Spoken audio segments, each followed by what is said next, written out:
আমি দায়িত্ব নিয়ে বলতে চাই যে সাতক্ষীরা থেকে যে গোপালভোগ পাঠানো হচ্ছে, আজ পর্যন্ত আপনি এই আম কিনবেন না।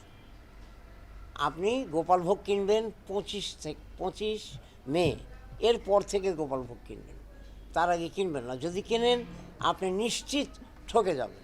কারণ সাতক্ষীরার কিছু ব্যবসায়ী আছে, প্রতারক ব্যবসায়ী, তারা প্রতারণা করছেন বাংলাদেশের জনগণের সঙ্গে।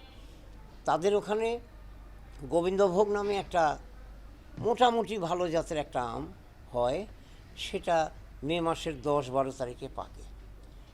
সেটা আপনি খেতে পারেন, এখনও মার্কেটে আছে ওটা। সেটাকেও তারা কিন্তু এই মাসের 1-2 তারিখে নামিয়ে সেটা কার্বাইড দিয়ে পাকিয়ে তারা মার্কেটে ছেড়েছে। পানসে হবে সেটা খেতে।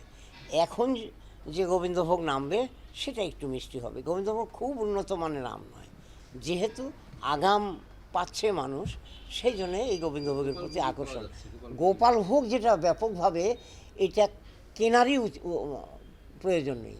আপনি কিনলে আপনি নিশ্চিত ঠকবেন। আপনি 25 মের আগে গোপালভোগ কিনবেন না।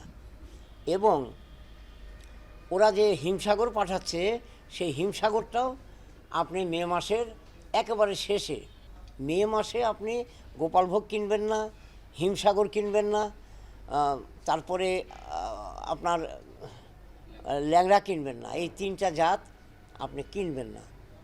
এবং রানী পছন্দ, এই 4টা জাত যারা বিক্রি করছে, মিষ্টি মিষ্টি কথা বলবে, অনেক মিষ্টি কথা বলবে, মনে হচ্ছে যে ওরা আমের এক একজন মহাপণ্ডিত, কিন্তু তাদের প্রতারণার ফাঁদে আটকাবেন না।